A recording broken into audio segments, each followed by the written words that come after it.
Greetings, class. And in this installment, we're going to address the question, how can conflict be a good thing? It might seem like something that's not intuitive, right? That conflict is bad, conflict should be avoided. We tend to have lots of metaphors and narratives in our lives that describe conflict this way. Since the early 1980s, however, we have had a change. So some students may be much more familiar with the idea of conflict as being a good thing than others. Earlier this year, John Lewis passed away, and he's famous for a number of things, but one of his things that he talked about and is quoted on often is making good trouble. Making good trouble is the kind of thing that we can probably rally around as being an example of good conflict. We create a tension between interests, wants, and needs with others in a way that allows change and positive change to become catalyzed. So conflict in this iteration can be thought of as a form of advocacy. That until we speak up for ourselves and identify, hey, look, I have needs that aren't being met here, or this is inconsistent with my values, or this doesn't promote my interests, right? We raise our voices not necessarily to shout at the other, but to inform them, hey, we've got a problem.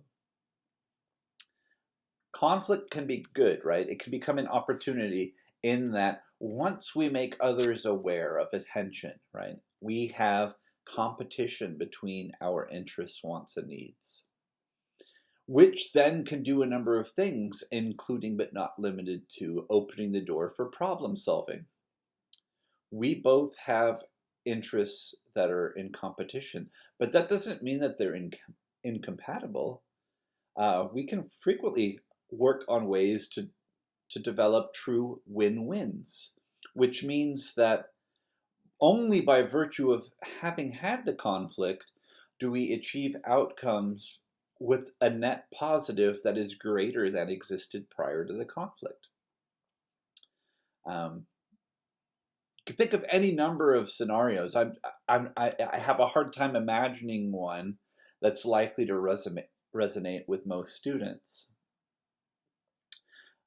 One of the classic examples is what we call the barking dog dispute. In neighborhoods, frequently, dog owners are unaware of the impacts or the frequency or some iteration of problem being caused by the barking of their dogs. And so one of the ways that this can play out is that the dogs never bark when the owners are home. So they may truly be unaware, right, that their angels are noisemakers when they're not there, right? So that it's a kind of conflict that starts as information sharing, right? Different ways to approach the neighbor. Hey, I don't know if you know this, but after you go to work, before you come home from work, your dogs are really noisy. Like they bark when you come home, they're excited to see you, and then they calm down until you leave again in the morning. But they really bark a lot while you're gone, right? And then the neighbor might respond kind of like, oh my gosh, I didn't know that. I'm sorry. Like, can you tell me more? Like, is it really the whole time? Do some data collection, right? But the dog owner may actually be very, very thankful to find out about a behavior where they're like, well, maybe I need to think about doggy daycare, which might not exist in all cities, but in Portland, Oregon, when I was getting my master's degree, like that was a real thing. And pet owners who cared about their pets frequently looked for things to help their pets deal with the anxiety of, the owner being gone. Right. So there were steps that they could take. They were thankful to have the information. the barking would diminish or be stopped outright, right? And so both neighbors are benefited by it. Um, but that doesn't mean that there's a guarantee that you tell somebody, "Hey, your dog's barking," that they're going to take that step, right? And and there might actually be good reasons why things are happening, like dogs are barking.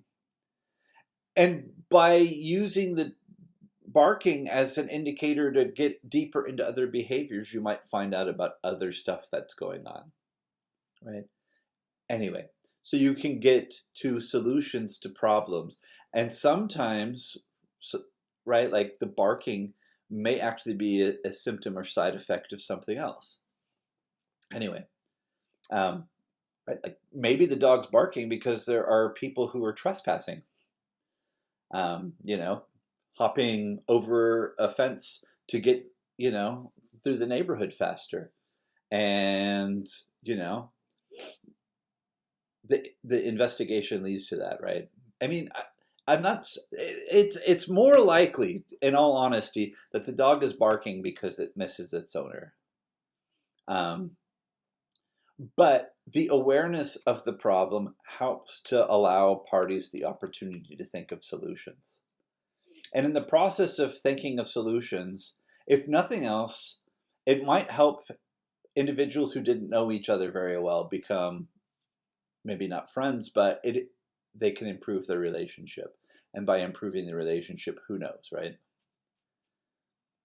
Maybe there's, some kids in the neighborhood that can be hired to do dog walking, which is a great opportunity for them, and then helps to build the community.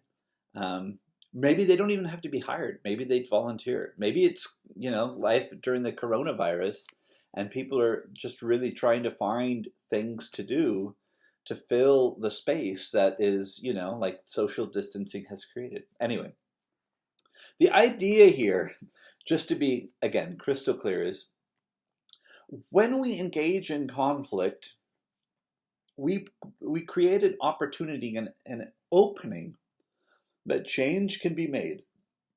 It might be scary, it might be difficult, it might be uncertain, but by creating that space, we do allow for the possibility that we can reach mutually beneficial outcomes.